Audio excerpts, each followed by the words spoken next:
অপরদিকে মেসি কাণ্ডে আবারও অরূপ বিশ্বাসকে তলব করল পুলিশ।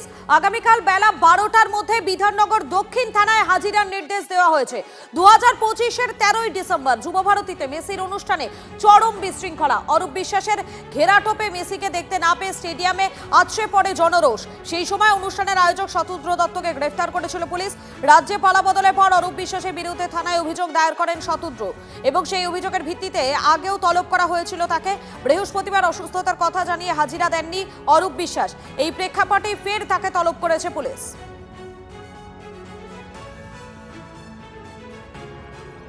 আমি আপনাকে নাম করে বলছি, অরূপ বিশ্বাস আমাকে টিকিট তো ছেড়ে দিন, উনি গাছ জোর করে অনেক টিকিট আমার থেকে নিয়েছিলেন বা নিচ্ছিলেন, চাপ দিচ্ছিলেন। তার এগেনস্টে আমি স্পোর্টস মিনিস্টারকে চিফ মিনিস্টারকে একটা ইমেলও করেছিলাম যে উনি 20% করে টিকিট চাইছেন, আমি কী করে দেবো। মানে সেটা কি এই প্রোগ্রামের আগে আপনি মেল আগে কোনো কিছু পরের গল্প না, আমি আগে ওনাকে ইমেল ডকুমেন্টেড। উনি আমায় লাস্টে বলে তোর থেকে আমি পারমিশন নেবো না, কিছু এটা মাঠটা তো আমার, আমি তোর থেকে পারমিশন নেবো না।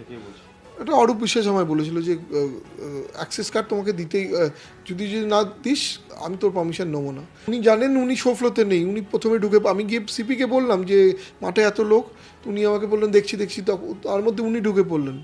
উনি ঢুকেই প্রথমে পেটে হাত দিচ্ছেন, কাঁধে হাত দিচ্ছেন, ছবি তুলছেন, তারপরে যেখানে আমি যাচ্ছি সেখানে তাড়া করছেন না, আমার তো সোফলোটাই করতে দিচ্ছিল না। উনি ওনার ফ্যামিলির লোকেদের ডেকে নিলেন, নিয়ে ওখানে ছবি তুলতে শুরু করলেন। আমাকে একাই কাঠঘোড়ায় তুলে দেওয়া হলো, বিকজ আমি একটা সফট টার্গেট। মানে আমাকে যদি না স্কেপগোট করা হয় তাহলে কাকে করবে।